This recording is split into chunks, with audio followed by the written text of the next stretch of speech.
On an autumn day in 1347, 12 merchant ships sailed into the Sicilian port of Messina. But instead of exotic silks or spices, what spilled onto the docks was something far darker. The sailors were sick, many already dead, their bodies covered in strange black swellings that oozed and stank of rot. The townsfolk recoiled in horror. Within hours, the disease leapt ashore, and the Black Death had begun its march across Europe. No warnings, no alarms, just dread, creeping silently from village to village. From Sicily, the plague spread with terrifying speed.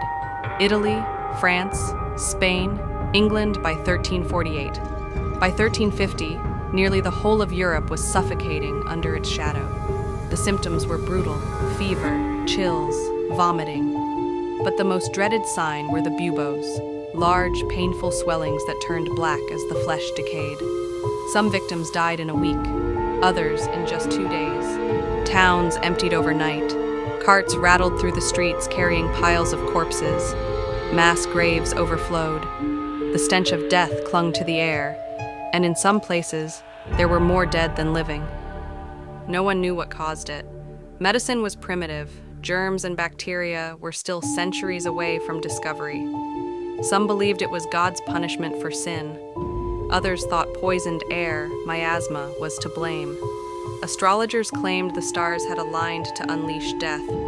Desperate for answers, people turned on each other.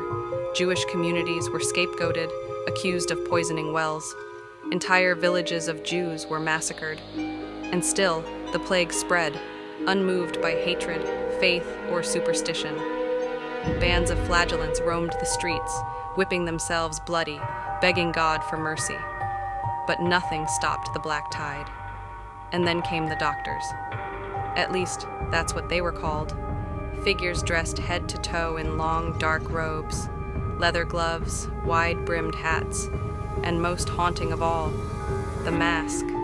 A pale, bird-like beak stretched from their faces, stuffed with herbs, spices, and vinegar-soaked cloth to filter the poisoned air. Round glass eyes stared coldly from the mask.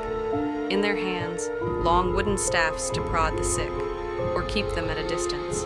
To the people, these plague doctors looked less like healers, and more like omens of death, like grim carrion birds stalking the dying.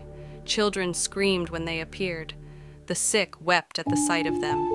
And even today, centuries later, the plague doctor mask remains one of history's most terrifying images. The human cost was unbearable. Agnolo di Tura, a chronicler in Siena, wrote that he buried his 5 children with his own hands because no one else remained. Families were wiped out in days.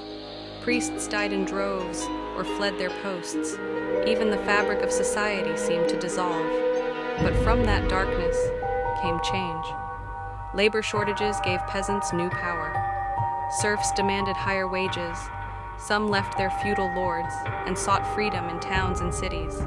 The chains of medieval society cracked, and feudalism began to weaken. Art changed too. Death became a constant companion in paintings, sculptures, even songs. The danse macabre, the dance of death, showed skeletons leading kings, queens, and peasants alike to the grave. It was a reminder: death spares no one. The Black Death also forced the first steps toward public health. Cities began experimenting with quarantine, isolating ships, closing borders, and restricting travel. Trade slowed, the world shrank, and yet the plague still slipped through every wall, every prayer, every attempt to control it. By 1351, the worst had passed. But Europe was shattered. Somewhere between 25 and 40 million lives had been lost, nearly 1/3 of the continent's population. Generations were gone. Faith was shaken. The survivors walked through empty streets, past abandoned homes, haunted by silence. The Black Death was not just a disease. It was a turning point, a wound carved into history. And even now, centuries later, the name still chills the blood. The Black Death. A reminder that no empire, no faith, no civilization, no matter how mighty, can stand unshaken before an unseen enemy. So imagine it. You're walking through a 14th century street at dusk. The church bells toll endlessly in the distance. A cart creaks by, piled high with shrouded corpses. The smell of rot clings to the air, and then, from the fog, a figure appears, long cloak, swaying a pale, beaked mask, staring at you through glass eyes. The plague doctor.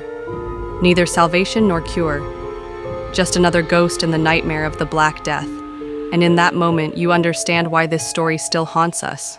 Because death was everywhere.